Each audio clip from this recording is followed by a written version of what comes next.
Today on Animal Fact Files, we'll be talking about Corydoras.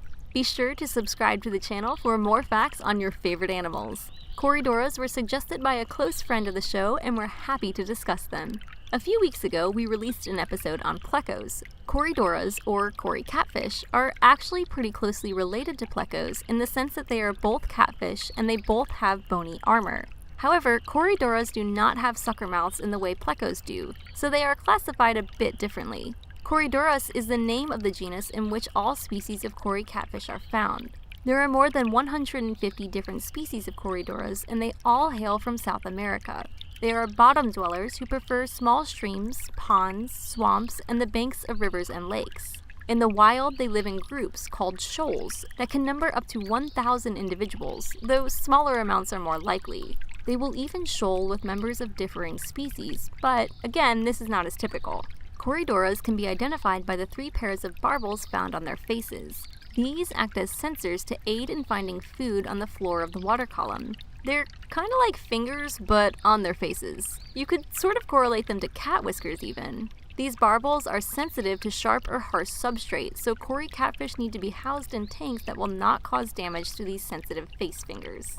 The food Corydoras eat consists of both plant and animal material, and they will focus on worms, invertebrates, algae, and detritus, or basically the leftovers of any other animal's meals or other animals' waste material, and even decaying flesh. I might think it sounds gross, but to a Cory catfish, it's a feast. Or to a seagull, or a fly, or a sea apple. We've covered a lot recently that have been little trash eaters, little trash compactors, you might say. Get out of here! It's not your week! Corydoras come in many different colors and patterns. Here are just a few examples of what this genus has to offer.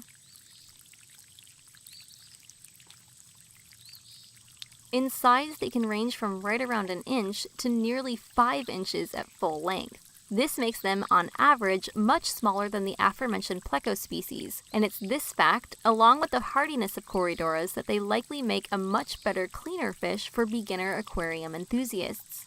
In fact, Corydoras are one of the most commonly kept fish species. Sure, it's typically recommended that they be housed in groups of at least 3 individuals due to their social nature, but they won't grow as large as plecos and usually live longer. If you'll recall from the pleco episode, the average lifespan of a pleco is about 10 years, but Cory catfish can live upwards of 20 years. Though, I suppose this could technically be a pro or a con, depending on how you want to interpret it. During mating, some species of Corydoras display quite the spectacle. The male and the female form what is commonly known as the T position, in which a female will drink the male's sperm straight from the source. The sperm are passed through her body and meet up with the eggs she has already prepared. She will lay the now fertilized and slightly adhesive eggs in groups on surfaces such as driftwood, plant stalks, or even aquarium walls. There are usually about 30 eggs laid in this manner, and they will hatch approximately 5 days later. The length of time it takes them to hatch can depend on water temperature. It's been commonly believed that Corydoras wink at their owners, though this is a bit of a misconception. Corydoras are not able to close their eyes, but they can roll their eyes downward, which causes the pupil and iris to disappear from the view of the observant keeper. This gives the illusion of the fish winking their eye at their owner. But, while they can't really offer flirtatious gestures, the fact that owners have even observed this eye-rolling behavior is, in and of itself, pretty awesome. Most catfish are nocturnal, thus becoming more active at night, but Corydoras are diurnal like us, which gives us ample opportunity to watch their fun and fishy antics. One other cool fact about Corydoras is that they breathe air. While watching them, an owner may catch sight of one quickly swimming to the surface of the tank and then just as swiftly returning to the bottom. This is because their gills are not designed to take in enough oxygen from the surrounding water, so they have to do this from time to time to quite literally catch their breath.